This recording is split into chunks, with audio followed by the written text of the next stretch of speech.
हम लोग बिहार से हैं। हम छेनी और हथौड़े से पहाड़ तोड़ सकते हैं और पहाड़ का वजूद मिटा सकते हैं।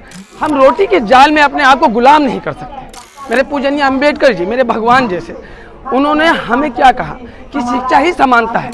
संघर्ष का जीवन है। कॉपी किताब की डिग्रियाँ मेरे पास नहीं है, लेकिन एक अनुभव है जीवन का। उसूलों पे अगर आ चाहे तो लड़ना जरूरी है, और जिंदा है तो फिर जिंदा नजर आना जरूरी है। तू इधर उधर की बात ना कर, ये बता बेटियों की अजमत क्यों लुटी।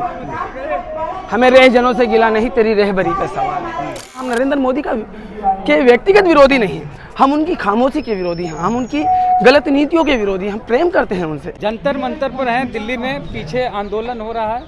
वो जो पहलवान लोग हैं, रेसलर, वहाँ पे धरना दे रहे हैं।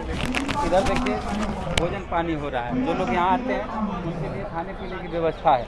हमारे साथ एक युवा है और ये अभी भाषण दे रहे थे, बोल रहे थे हरियाणा से हैं और हम रेहड़ी लगाते हैं, मतलब बिहार की भाषा में ठेला लगाते हैं, और 300 रुपये की रोज की कमाई छोड़ के हम यहाँ पर रोज आते हैं ताकि रेसलर को न्याय मिल सके। कहाँ से है भैया आप? ऐसे तो हम पीछे से बिहार से हैं। पहले मैं आपके श्रोताओं को और पाठकों को हृदय की गहराइयों से जय श्री कृष्णा, सलाम, सत श्री अकाल और जय भीम कहना चाहूँगा। और आपसे मिलके मैं बहुत खुश हूँ, क्योंकि आपसे मिलने की मेरी बड़ी तमन्ना थी। और दिल्ली के तो तकरीबन सभी पत्रकार जानते हैं, और आपसे मिला हूँ, ज़िंदगी भर याद रखूँगा।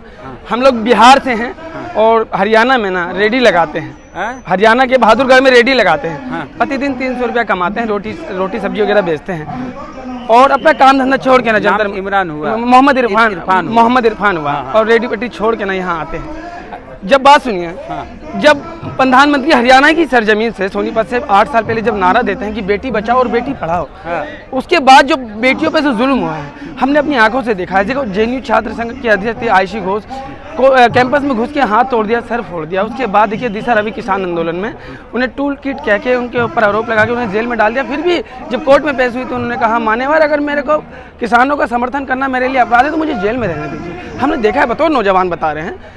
फिर CNRC आंदोलन में सफूरा जागर के साथ जामिया मिलिया इस्लामिया के एक्टिविस्ट जो हैं, उसके बाद ये जो खिलाड़ी हैं, इन्होंने विश्व के पटल पे भारत का नाम रोशन किया, भारत को रिप्रेजेंट किया। हम तो कीड़े मकोड़े की जैसी जिंदगी जी रहे हैं, लेकिन बतौर भारतीय और इंसान होने में प्राउड फील करते हैं, ना कि जाति धर्म को लेके प्राउड फील करते हैं। इंसान है, इस पर प्राउड फील करते हैं। हम लोग बिहार से हैं। हम छेनी और हथौड़े से पहाड़ तोड़ सकते हैं और पहाड़ का वजूद मिटा सकते हैं। ये अपनी सच्चाई को जानते हैं, मानते हैं ना इस बात को। आप दशरथ मांझी जी के बारे में? हाँ, दशरथ मांझी जी के बारे में बता रहे हैं।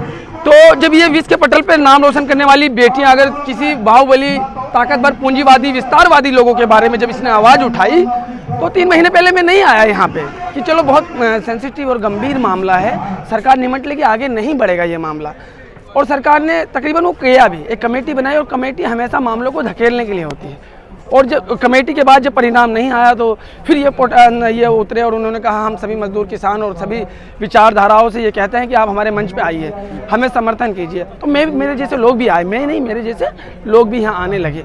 और हमने दोस्तों सरकार से कहा, हम नरेंद्र मोदी के व्यक्तिगत विरोधी नहीं, हम उनकी खामोशी के विरोधी हैं। हम उनकी गलत नीतियों के विरोधी, हम प्रेम करते हैं उनसे। इसका अर्थ ये नहीं कि मोदी जी से प्रेम करते हैं। हाँ, हम उनसे प्रेम करते हैं। इसका अर्थ ये नहीं कि उनकी गलत नीतियों का समर्थन करें और उनकी गलत नीतियों का विरोध करें, तो इसका अर्थ ये नहीं कि हम उनसे नफरत करते हैं। समझते हैं ना, हम ज्योतिबा फुले और माता सावित्रीबाई फुले के मानने वाले लोग हैं। जब देश में, समाज में रूढ़िवाद चरम पे था, घृणा चारों दिशाओं में फैला हुआ था, उस टाइम महिलाओं को सम्मान देने की जब बात आई तो अविवाहित महिलाएं जो ऐसी थी, जो गर्भ से थी, उनके लिए केयर सेंटर खोला महात्मा ज्योतिबा फुले ने। और गरीब कन्याओं के लिए पहली देश की अध्यापिका बनी माता सावित्रीबाई फुले। ऐसा सम्मान, ऐसे विचार, ऐसे महिलाओं के प्रति ऐसा सम्मान और काम करने वाला दूसरा नाम नहीं नजर आता। मेरे पूजनीय अंबेडकर जी, मेरे भगवान जैसे, उन्होंने हमें क्या कहा कि शिक्षा ही समानता है। जब तक आप शिक्षित बनेंगे नहीं, समाज में आपकी समानता आएगी नहीं। इसीलिए मैं कहता हूं कि जिंदा है तो जिंदा हो, अगर उसूलों पे आँच आए तो जिंदा हो। उसूलों पे अगर आँच आए तो लड़ना जरूरी है, और जिंदा है तो फिर जिंदा नजर आना जरूरी है। अच्छा, आप बोले कि हम रेडी लगाते हैं, सब्जी रोटी बेचते हैं, 300 रुपया रोज कमाते हैं। वो 300 रुपया रोज कमाई तो बंद है, आप यहाँ आ रहे हैं तो कैसे रोजी रोटी? सुनिए ना, हम रोटी के जाल में अपने आप को गुलाम नहीं कर सकते। हमने शादी ब्याह नहीं किया है, 92 में जन्म हुआ था, और संघर्ष का जीवन है। कॉपी किताब की डिग्रियाँ मेरे पास नहीं है, लेकिन एक अनुभव है जीवन का, उसे शेयर करता हूँ, पूरे देश के सामने आता हूँ। मेरे विचारों से कोई मतभेद रखता हो लेकिन मेरे अपने विचार हैं कि मैं इस देश से प्यार करता हूं और ताकतवर लोग जो खुद को भगवान समझते हैं उनके विरुद्ध, उनकी गलत नीतियों के विरुद्ध अपने सवाल रखता हूं। और मैं कहना क्या चाहता हूं, देखिए सर, मैं आपको एक बात बता देता हूं। हमें प्रधानमंत्री की खामोशी